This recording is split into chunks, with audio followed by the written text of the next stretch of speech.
Hi guys, welcome back to the channel. If you're new here, my name is Cami Ewalt. I just wanted to start this off real quick with a quick rundown of where I've been. I actually have been dealing with a ton of medical issues. So some of you know that I have a lot of medical issues with my neck and my upper back. And right after Christmas, I had a procedure that landed me at the hospital, and after recovering from that, I wound up falling down the stairs and putting a fracture in my skull. It has just been a whirlwind of crazy.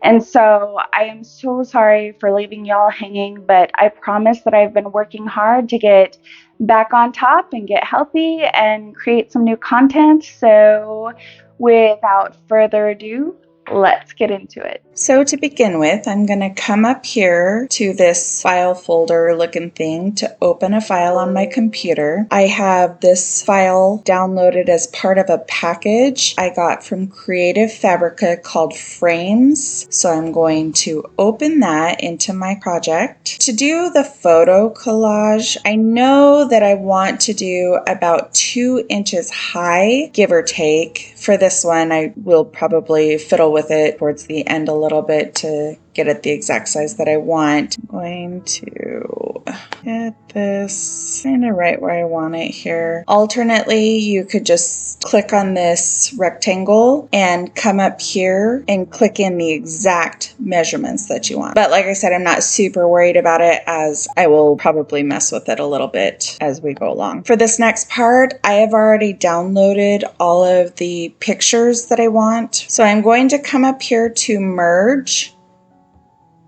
and then seek out the files. I click on it, press OK, and that's going to bring it into my project. Come back up here to File, Merge, and this just brings it right into the same project that I'm working on, so I don't have to continually click from another open page and get it back into this page and all that crazy jargon.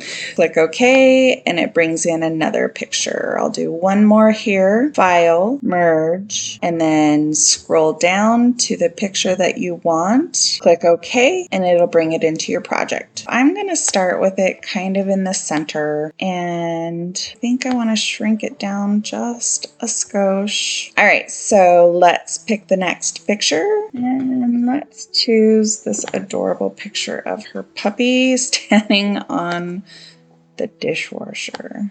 I think I want to do this one kind of center to this picture a little bit. And then let's grab this one. This is actually a picture of her leg. The goat is kind of up on her leg. And I know that I'm going to block that part out. So I'm going to right click on this picture and I'm going to send it to back. That's going to send it behind both of these pictures. And then I'm going to kind of nestle this in. And what this rectangle is serving as is also a frame of where we want to kind of keep the pictures inside of. And you're just going to continue to kind of build up these pictures. So see how this one just comes on right on top there? I want to hide part of that, so I'm going to right click, send to back, and I'm going to nestle this in. And I'm leaving this purposefully up on top of this top line because we are actually going to cut across the top of this to where it fills every part of this rectangle. But there's some that just don't make sense to fit into there. We don't need all that top part of that picture. Let's grab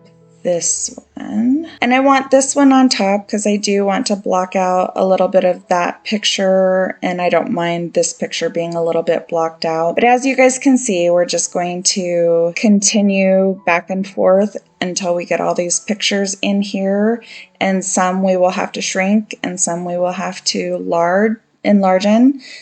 enlarge. Wow, that was hard to say.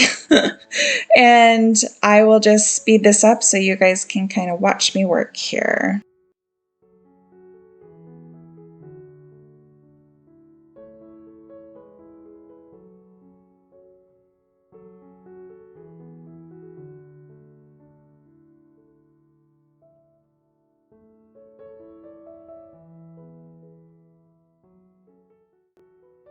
Alrighty, so I have all of these pictures. I took a very long time figuring out which ones needed to be smaller, which ones needed to be a little bigger, alternating between bringing them to front and sending them to the back to where they all kind of nestled pretty well together. I don't know if it's showing up on camera, but I'm still within this rectangle for the most part. But as you guys can see, I've got some stuff hanging down and sticking up above that rectangle line. So the way I'm going to do this is I've already grouped these pictures together. So I am going to come over here to the knife tool, left click on it, bring it up here. I'm going to come in just right at that rectangle line, maybe just a skosh above it. And I'm going to hold down the shift key, left click, pull this to the right. And what that's doing by holding down the shift key, it's keeping that line completely straight as I go across there. And then I'm going to let go of the left mouse key first before the shift key so it will cut and not allow that line to move. I hope that makes sense. So let's do the same thing on the bottom here. We are going to hold down the shift key, left click on your mouse, and drag to the right. Again, we're going to let go of the left mouse key first, because if you don't, then it'll allow your line to just go anywhere it wants to. But by holding the shift key, it allows it to stay completely straight across. So let go of your left mouse click first. So it slices that through. And then we need to come back up here and select our pointer. And I'm going to left click and drag over all of this to select these ones all at the same time and hit delete. Oops, couple I didn't get. So I'm going to left click, hold my shift, and select this other one at the same time and hit delete. And see, now we have a crisp, clean line. So I'm going to do the same thing up above here. Left click, drag across, and delete. I'm going to try to grab just this rectangle and move it out of the way real quick. And then I want to left click, drag over every picture here. And then you can either come up here to group them, or oftentimes I like to just right click, come over to group. And then all of these pictures are grouped together now so they can all be moved at the same time. Alrighty, so I don't really need this rectangle anymore. It just kind of served as a frame or a guide to where I wanted those pictures inside of. So let me come up here and we're going to grab this frame, bring it back down, and it's sitting on top because we've been working with all those pictures. So I'm just going to right click, send to back, and it's going to put it behind those pictures. So now we have that part finished. The next thing we're going to do is we're going to draw an oval here to give ourselves an arch to then do our wording, our top wording. So I'm going to come over here to the drawing tools. I'm going to come to draw an ellipse, the circular one. Click on it, and it's going to give us kind of those crosshairs. Let me zoom in just a little bit. I don't know if you can see kind of the crosshairs there. And I'm going to just kind of click and drag. This is going to be something we're going to have to play with after we get the design drawn. I want to go about the same height as that back label or frame, excuse me. So after I get this done, because if I just start clicking somewhere again, I'm just going to draw another ellipse tool, or an ellipse shape, excuse me. So let me back out of that. I want to come back over here to the arrow key or the select key. I'm going to drag over all of this and come up here and center it all. So I have it perfectly centered. So with this oval, I do want it to be spaced out a little bit more there. So I'm just going to use these side guides. Alrighty. And I think that should look pretty good. Okay, so now for the words.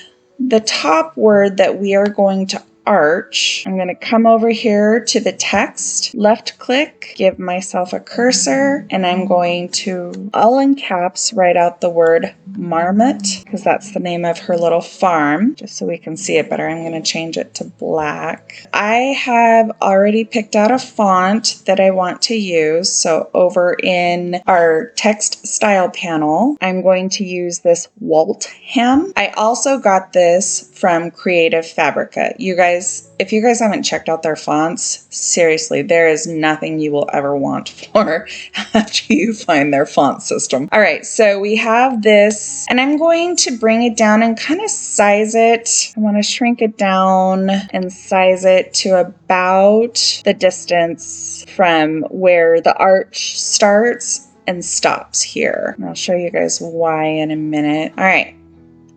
So we've got it about that distance, just a little bit smaller. And I'm going to come up here to, let me move this ellipse tool up. So, whoops. Or I'll just move the frame down for a second so we can see what we're doing here. All right, with this, we've already typed it out and sized it where we want it to be. So I'm going to double left click. What we're actually looking for is this little crosshairs here, and I'm going to left click. It's going to allow me to drag the entire word. I'm just going to drag it down till it touches the top part of that oval. You'll be able to see here when you get it centered, it'll show up with that little registration mark of it being centered. See that blue one there? So that's how we know we have it about perfectly centered. Let me bring this frame back up. I'm going to bring this down. And I want it to be a little bigger. So I'm actually just going to use my corner tabs here and bring it up. And see how creating that oval ellipse allowed us to just kind of guide where we wanted that word, or how we wanted that word arched. It does look just a skosh off here, but I'm going to show you guys how to fix that here in just a minute. So if it's about where you want it, then we're going to right click and we're going to convert to path. This is going to convert it to that arched oval path and release it from that oval ellipse tool.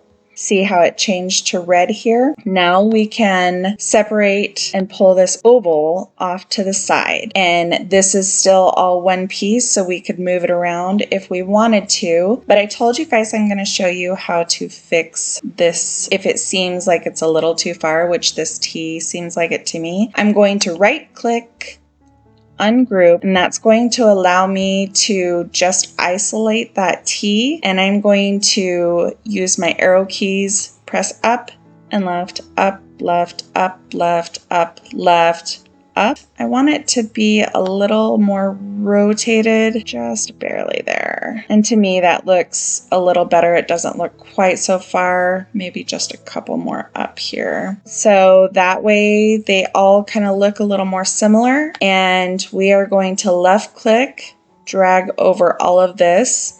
I don't want to include the frame in this, so I'm going to shift left click to deselect it. Now I have just the letters selected, and I'm going to right click and group those together. Now it's all one piece. Alrighty, I hope this is making sense. If anyone has any questions, please let me know down in the comments. So the next part I'm going to do is I'm going to do the word farms, which is the second part of her logo. I'm going to make this all black so you can see it. And we are again going to use that Waltham from the text style panel. Going to bring this in. I am going to make this a little smaller. It's lined up with that marmot above. And design wise, this is all personal preference, but I like to have about the same amount of space here as here. To me, it just kind of makes it look a little more centered and finished. So now I am I'm going to bring in a hoof print. I just Googled free clip art. I think it was goat hoof print or maybe cow hoof print. And I brought it in to my Silhouette Studio program and then just used the trace panel to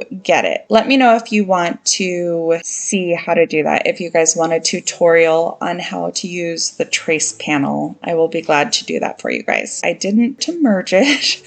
I just opened a new screen, so I'm going to right click, copy, and I'm going to come over here. I'm going to right click, paste, and it's going to bring it in here. Alrighty, so the first thing I'm going to do here is we are going to stick this hoof print in the center of this, but I don't want to just drop it in there and have it look kind of messy. So I'm actually going to take this word, select it, right click, ungroup. That's going to allow me to select only one letter, and I want to take out this center O part. I'm going to right click and I'm going to come down here and release compound path. That's going to cause that center O to be released. See how it looks just completely dark? It's because this part is now its own separate piece. That would have been what was blocking out that center. I'm going to do a different video on that here in another time. Because this is black and because this is black, I'm going to change the color of this hoof print to white. Obviously, we need to shrink it down some. Shrink it down some more. And then I'm going to use this top little green circle, and it's going to allow me to rotate it. And let's slide it over. No, we need to go down just a little bit smaller. So I'm using these side squares to resize it. If you get it close, but it's not quite where you want it, you can use your arrow keys on your keyboard and just kind of nudge it back and forth or up and down. So I think that actually looks pretty cute. All right, so now that we have that where we want it, I'm actually going to make another copy of this because I'm going to use it down below. And to do that, I'm going to push Alt, left click, and drag away. And that's going to give me an exact replica. So because I want this not to just be a movable piece on its own, and because I want it to basically cut out to be able to show whatever colors behind it, like the hole in the R or the hole in the A, I'm going to left click the hoof print, then I'm going to hold down my shift key, left click the black of that O, and then I'm going to come over here to the modify panel and I'm going to come up and subtract. And just like a cookie cutter, it cut that design out of that solid piece of the O. I don't know, I think it just makes it look kind of cute and a little something extra. So down here, I want this just to be kind of straight up and down, not angled. A great way to know if you've got it straight is to hold that shift key while you are rotating, and it will snap to exactly straight across. I think I'm going to do 2. And I'm going to actually left click, shift, left click the second one, and I'm going to group these together. And then I want to make these the same color, so black. So the words, the hoof prints, and the pictures, I'm going to group all together because I'm going to print this on clear water slide, seal it, and I will link a video in the description that has how I prepare my water slides. And then I'm going to cut this on white permanent vinyl. I will adhere this label onto the cup first, and then after printing, I will cut this. I'm going to print it, then seal it with a gloss clear spray paint so that when we have the gloss on top of the epoxy, it won't look different. It'll blend together. Anyway, so after I seal this, I'm going to let it dry. I'm going to put this cut part on top of this white vinyl on my cup, and I'm going to show you guys how to do this in the next video so you guys can tell what I'm talking about. But that way you can have options of white versus clear water slide paper. If you guys want to see how this all comes together, stay tuned for next week's video. And I want to thank you guys again so much for watching. I will see you in the next video. Have a great day, you guys.